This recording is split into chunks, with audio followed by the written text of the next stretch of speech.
Welcome to the channel. It was always just a matter of time, wasn't it? Machines replacing humans, even in casinos. Electronic gaming's been around for some time.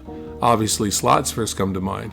Mechanical slot machines have been gone for a long time. In 1985, we got our first glimpse at Sigma Derby. My wife and I used to love playing Sigma Derby. It was entertaining, satisfied our desire to gamble, and it was cheap. Every time we went to the frontier, and for a time, the MGM, we'd play it. About 20 years ago, we started seeing more electronic variations of table games. Electronic blackjack, electronic craps, electronic roulette.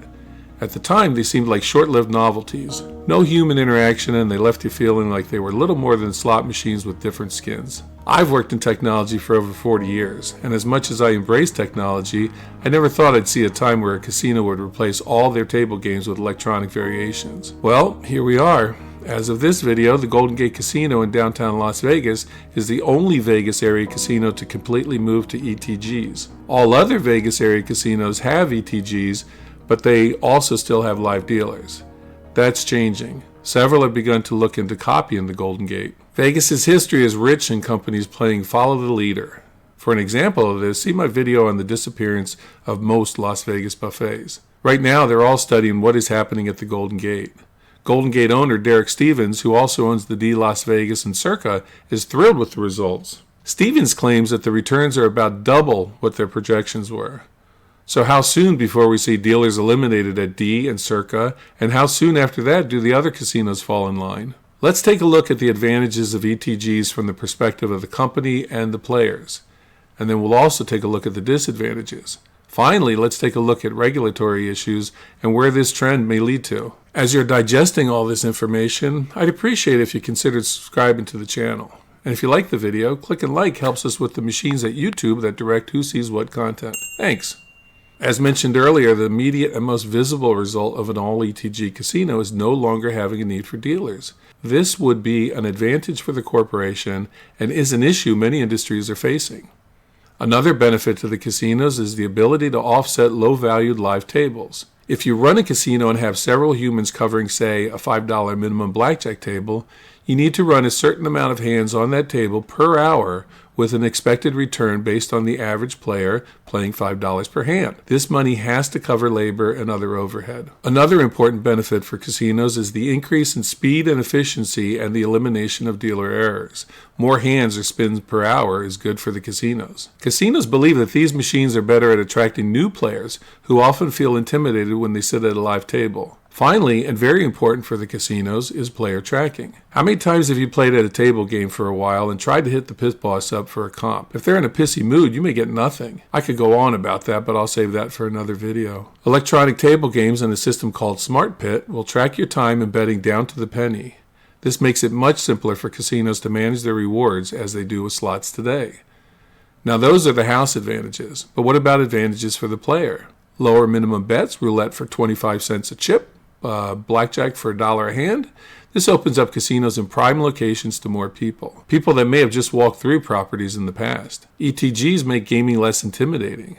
I don't know about you, but I remember 18-year-old me stepping up to play craps for the first time in Atlantic City. Oofa, that was intimidating. Had I been able to sit down at an electronic version of the game, I probably would have. As mentioned as a plus for the casino, faster action is also a player benefit. And when you're done, there's no need to wait to color up, instant payouts, and no tipping required. Now, before you start screaming at your phone or TV and accuse me of seeing benefits where there are none, understand that these are benefits that many people actually appreciate. Personally, I prefer human interaction and getting cursed out by some old fart hooked up to an oxygen bottle at the end of the table because I hit on 12 and they wound up busting out.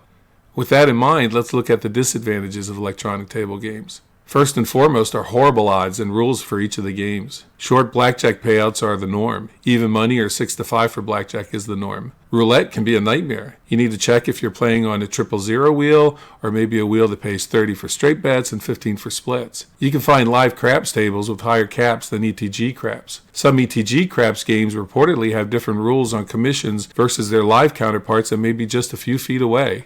While all of these rules are available by pressing a help button on most machines, it's easy for the property to put them in place without the average player noticing. Let's say you looked at the rules and still played, and you did well. You're up about $1,201, and you want to call it a night. Well, guess what? When you get your ticket, you're also triggering a W-2G for the IRS. I won't get into the nuances of tax law for non-American players, but if you're an American, you'll get the form. Unlike a table game where you can leave with chips and decide how much you want to cash and win and whether you want to try and avoid any unnecessary paperwork. Now let's spend a minute on regulatory issues. As with all operations and games in a casino, the Nevada Gaming Control Board sets the rules all operators and game manufacturers must follow. The board requires that the minimum payout must theoretically pay out a mathematically demonstrable percentage of all amounts wagered, which must not be less than 75% for each wager available for play on the device. There's also a requirement for a probability match for live games. For gaming devices that are representative of live gaming tables, like electronic blackjack or roulette, the mathematical probability of an element appearing in the game outcome must be equal to the mathematical probability of that element occurring in the live gambling game. Go ahead, pause, rewind, go over that part again. What does the future hold for live games, for live dealers, and the addition of electronic table games into modern casinos? Today, electronic table games only makes up about 2.5% of the number of slot machines. As of now, with the exception of the Golden Gate Casino, that keeps them as the novelty they were when they were introduced 20 years ago. But, bookmark this video, the success of the Golden Gate's transition to an all-electronic games will result in other casinos following suit. Once again, check out my disappearing buffet video. They play follow the leader. Casinos copy each other when they see success, and whether it's Derek Stevens applying this formula to his other properties or someone else, you will see a wider adoption of the business model. Gen Z in particular has an appreciation and understanding of automation. Future generations will only have a greater comfort level for tech. I appreciate technology, but I have to say I'm not a fan. As irritating as other players can be and as hit or miss as dealers can be, the gaming table is one of the few places I still enjoy human interaction. Between the poker table and table games, I've sat and played with celebrities, criminals, dreamers, losers, millionaires, small business owners, sports figures, and literally hundreds of everyday people. I hate to see all that go away, not just for me, but for future generations. We need more human interaction these days, not less. Like, subscribe, comment, and I'll catch you on the next one.